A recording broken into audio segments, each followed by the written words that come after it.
এরা নিজেরা নিজেদের কথাই মিথ্যাবাদী। এসআইআরে যারা অফিসার রয়েছে, নির্বাচন কমিশন সহ, এরা নিজেরাই নিজেদের কথাকে দ্বিচারিতা করেছে। এনারা নিজেরা বলেছিল যে টুকটাক নাম ইদিক উদিক ভুল গেলে ডিস্টার্ব করা হবে না। আজকে সেগুলো কেন মুসলমানদেরকে বাদ দেওয়ার টার্গেট ছিল, তো পরে নে। তো মুসলমান বা কারো যদি নাম বাদ যায়, এটা তো নির্বাচন কমিশনারদের দোষ। অ্যাপস যদি নাম ভুল করে, এআই যদি নাম ভুল করে, আমি নাম বলেছি আমার নাম মোহাম্মদ অমুক, সেই জায়গায় যদি নামটার বানান আগে পিছু ভুল হয়, সেটা দোষ কার? সে যারা অফিসার তাদের দোষ তো। তাহলে অফিসারদের জন্য কী বিচার হবে? এটা তো আমি আমার নামটা তো লিখি না, আমার যে নামটা আছে নামটা তো আমি লিখিনি, সেটা তারা করেছে। কোনো কারো নাম আছে বাপের নামের আগে শেখ, ছেলের নামের পরে শেখ, এতে তোমাদের এত সমস্যা হচ্ছে কেন? পিছনে লাগাবে কি সামনে লাগাবে? এটা তো তাদের টাইটেল। কিন্তু না, এই সব উদ্দেশ্য মানুষকে এই বিধিবিচ্ছের মধ্যে রাখো, আর এইভাবে রেখে একটা ভোটের তরিণী পার করে নাও।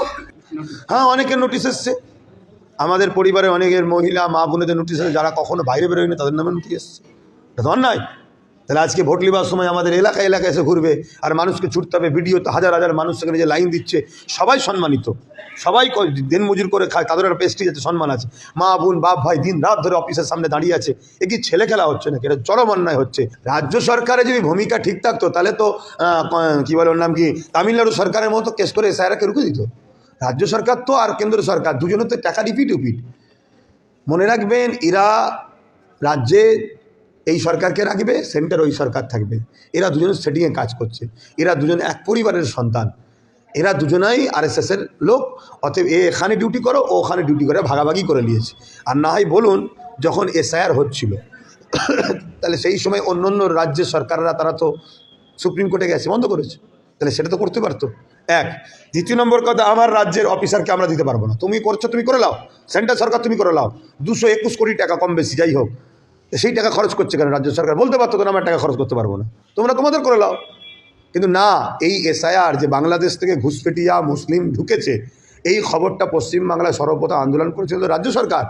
তো সেই ধারাটাকে নিয়ে তো আজকে কেন্দ্র সরকার নেমেছে, নেমে দেখছে আরে এ তো আমাদের লোকই বাদ পড়ে গেল রে, যারা আমাদেরকে ভোট দিয়েছে। কেন আমাদের বলতে কোনো ধর্মকে আমি টানছি না, বিজেপিকে যারা ভোট দিয়েছে তারাই তো বাদ পড়ে গেল, নাক কাটা গেল রে।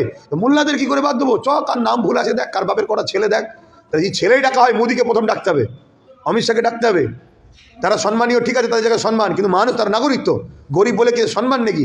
ভোটের অধিকার বাবা সাহেব আম্বেদকর সংবিধান সবাইকে সমান দিয়েছে, তা না করে আজকে গরিব মানুষকে, প্রান্তিক মানুষকে, খেটে খাওয়া মানুষকে, বাইরে বাইরে যারা থাকে তাদেরকে প্রেশান করছে। এটা হচ্ছে চরম অন্যায় হচ্ছে রাজ্য সরকারের ভূমিকা। এখানে আমরা জিরো দেখছি, আর কি দেখবো? মানুষকে গরম করছে কেন? না মুসলমান গরম হবে তো ওই মুসলমানগুলো ফাঁসাবে। আরো ডাকা হচ্ছে, বলা হচ্ছে যে একটা বাপের 5-6টা সন্তান কেন, এই বিষয়ে হিয়ারিং ডাকা আছে, কি বলবেন? দেখুন, আমরা যতটুকু জানি